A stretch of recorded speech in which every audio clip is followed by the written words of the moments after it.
I'm Anya. And I'm Maddy. And we're the Tweaks. Twin Teen Geeks.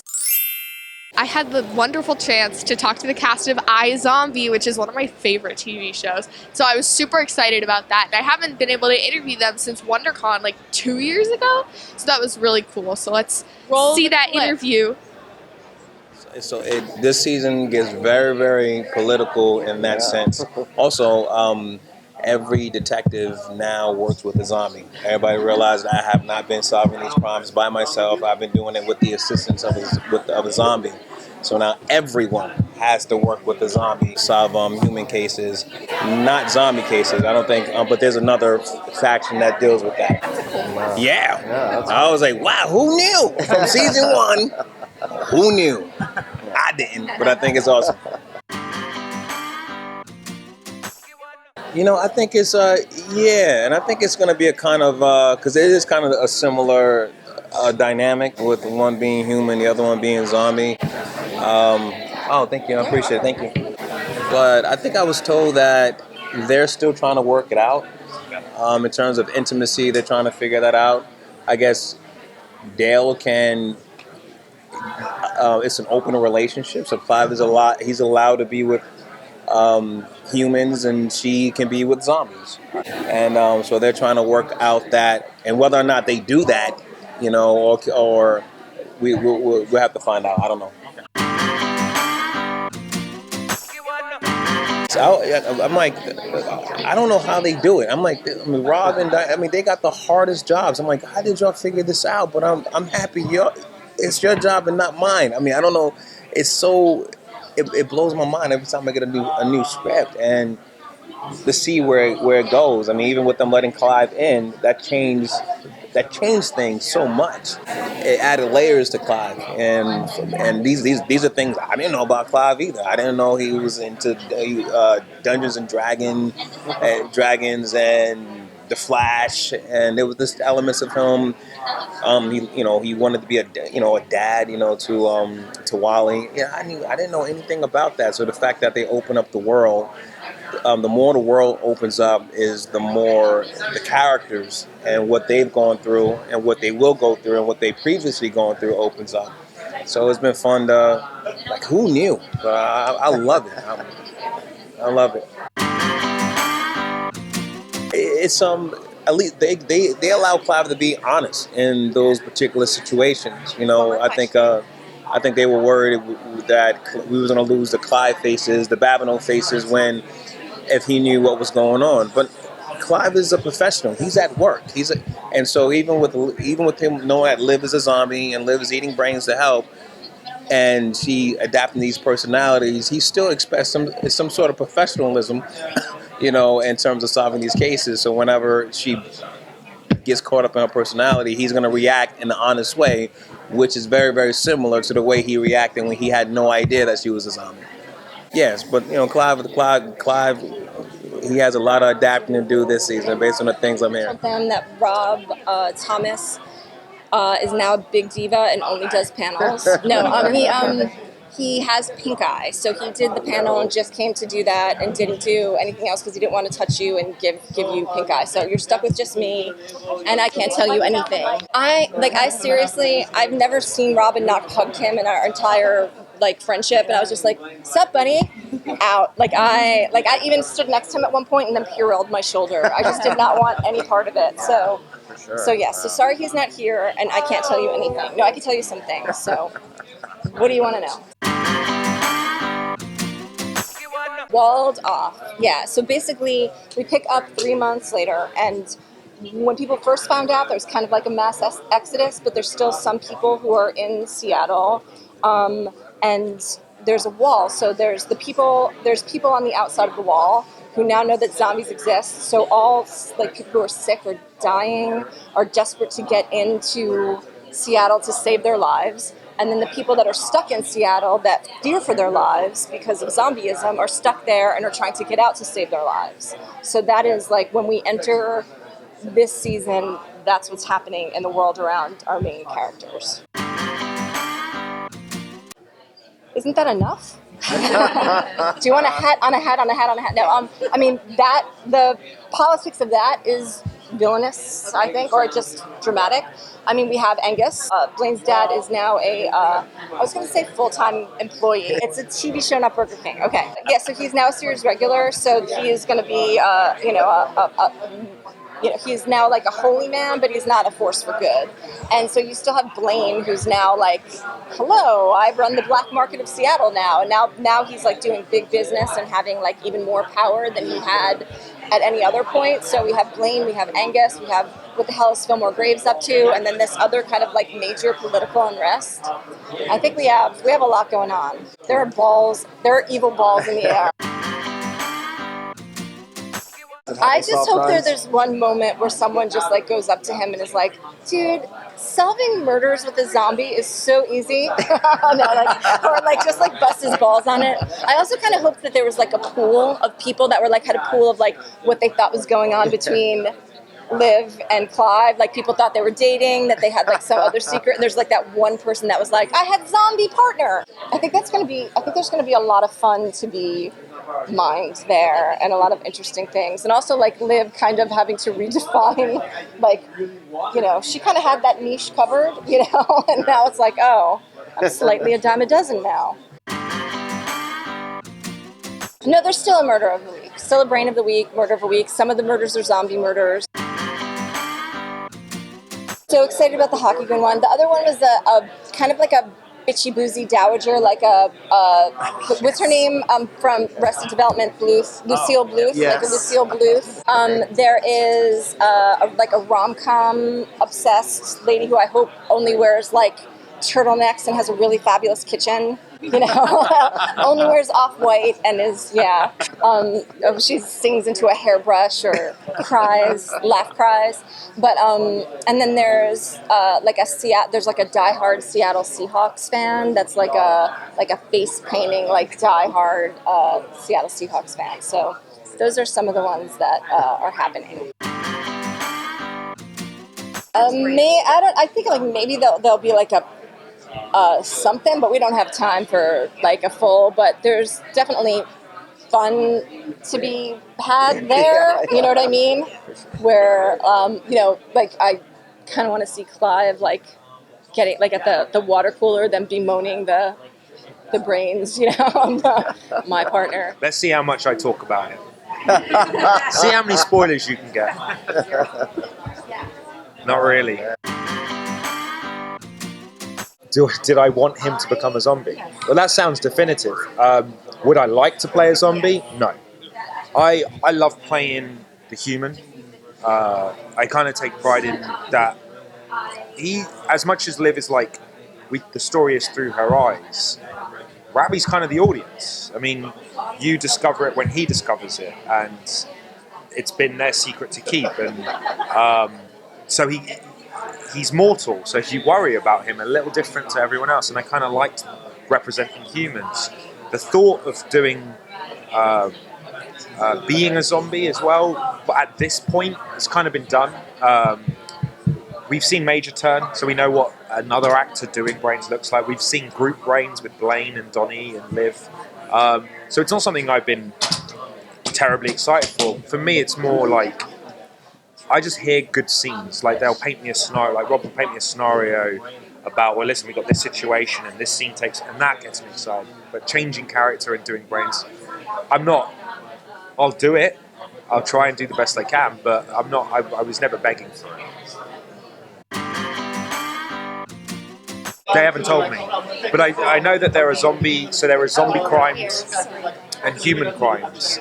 But in relation to how that changes the morgue and how we go about work, I have no clue. They haven't told us about that. The only thing I do know with regards to my character is that he starts. So Liv is almost seen as a rebel figure. Most of Seattle tan and die. Like 95% of all the zombies in New Seattle tan and die. And to not do that is seen as rebellious.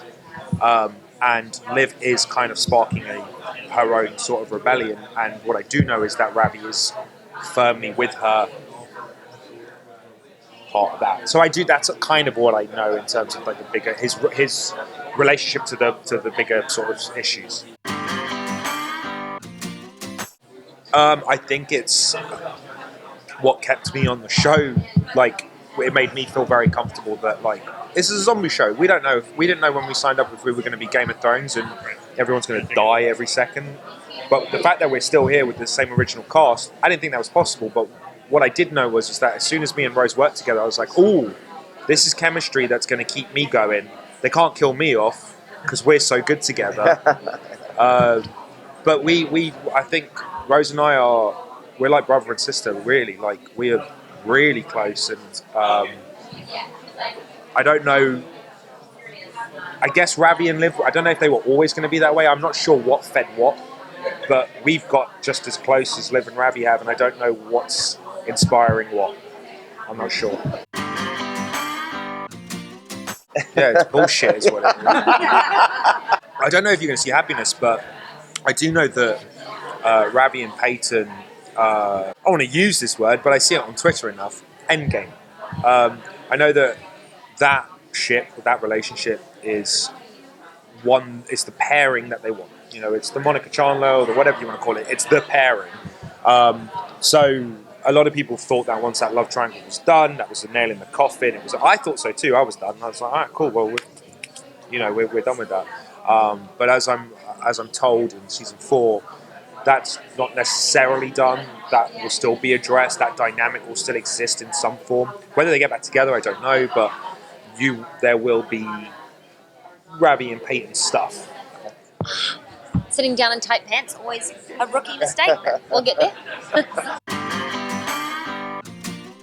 100%. I'm like, this is a place where, I mean, I could talk about this stuff for hours because you think, like, it's just so on point right now with what's happening in the world and people are being told to conform or go away. And I just think Liv is a constructive member of society. She doesn't kill people. She's, works with people who are already dead and is trying the best she can to integrate into a society. And she isn't going to, like, dye her hair and try to fit in just to appease the masses. That's not fair. And I think she really believes in tolerance and understanding and integration. And that's what we see this season a lot of, is this new Seattle and how, it's really dealing with like a refugee crisis with these people who are trying to come into the city to be scratched because they find out that could save the lives of terminally ill.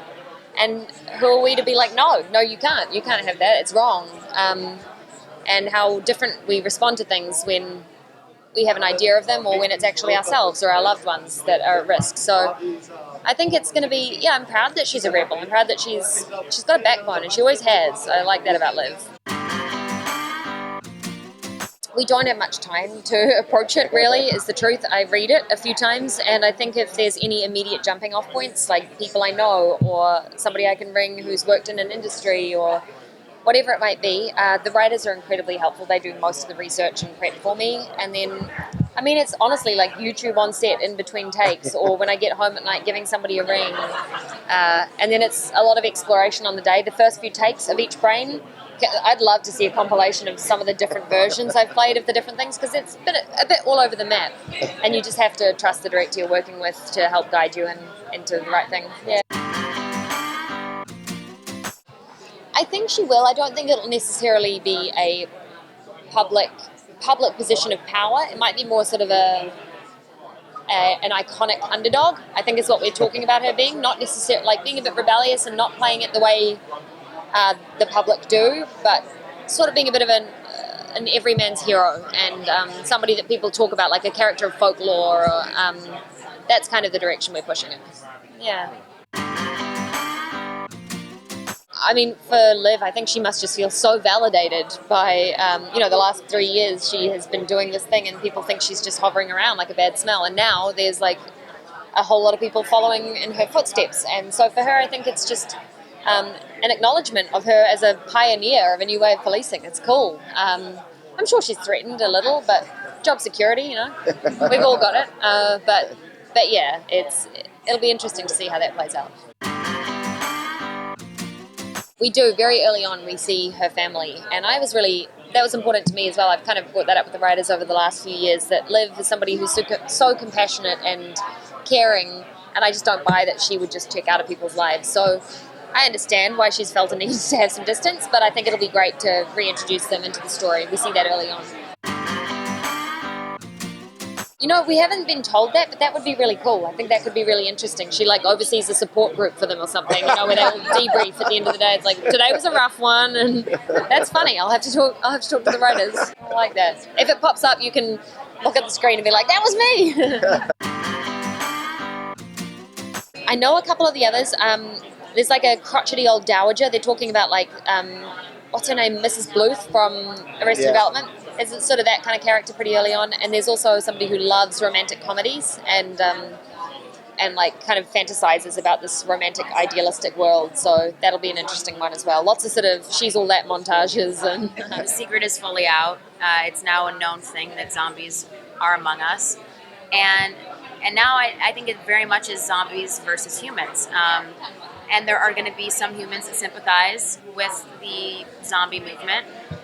But I think most of them are going to be against it just because of the fear of being eaten alive. And, you know, you're going to have good zombies that are like a Liv, you know, that are out there that are eating brains ethically. And then you're going to have a large group that are just out there for themselves and they're just causing chaos in the city. So many people have now fled the city at this point that there's really no one there to prosecute some of these criminals. So she gets thrown into the mix as a prosecutor. Obviously, she's now skipped some steps. She was just a, assistant district attorney. Obviously, took the job with Baracus, and she will still be juggling that, but also at the same time dealing with these cases that are zombie versus human crimes. And I think that's going to really weigh on her. It's a good question. It's the last question, guys. I think she's now so used to seeing her change. I said it's almost like a hormonal moment. It happens every time she eats a new brain. It's like, well, okay, I wonder what this is going to be. But she's kind of braced herself, I think, for those moments. And I think the first initial impact of, okay, my friend's a zombie, I got to wrap my head around this. I think that was the hardest blow for her to take. I think now she knows what she's kind of up against. She's like, okay, this is who my friend is now. And at the end of the day, her heart is never going to change. Maybe her personality changes, but I still know her heart. And I think that's a good question, though, because you're right. It's almost like having so many personalities in your mind, it could almost make you forget who you are truly at the end of the day. But I hope that we never lose that element in the show. And I don't think that the writers, at least, would want to lose that. So I think you'll always see Liv peeking through all of these different people, regardless of what the brain is. Apologies, I'm very congested today, so I'm very nasal. Right. I don't have Rob's pink eye. Poor Rob. I don't really know. I mean, that's such a tough question to answer because they've really sort of hit reset. I mean, it's a whole new world we're going into season 4. I mean, it's 3 months after we left season 3, and now the zombies are out. That's well known. Seattle is now walled in. There was a mass exodus of people out. There's not enough brains for the zombies there, so they're very tense and pissed off and hungry. The humans aren't trusting the zombies. Zombies aren't trusting the humans. I think it's a very volatile situation. I think we're going to find Major firmly committed to Fillmore Graves and their cause, but how that will affect his relationship with Liv and the others or people in general, I'm not certain yet. Boy, I don't know, because it depends. I don't know what's left for him there. I mean, my gut would be, yeah, of course. I feel like he's always wanted to be a human, but in this case, it was sort of like, I think it was such an awful thing that happened, and I think to Major, he is someone who really has a strong moral compass, and I think he just realized what happened was absolutely awful and wrong, and what can I do to fix it? And decided, all right, I'm going to forfeit my humanity and commit myself to this cause. So I think until at least he feels like he's kind of completed that mission or provided some justice for those people, I don't think so. But the writers may have an entirely different plan. Signing out from the ComicMix booth. That's all for now. Follow us on Instagram, Twitter, Tumblr, Periscope, add us on Snapchat, and like us on Facebook. Subscribe to us on YouTube, and check back every Thursday on ComicMix.com for new videos. Bye!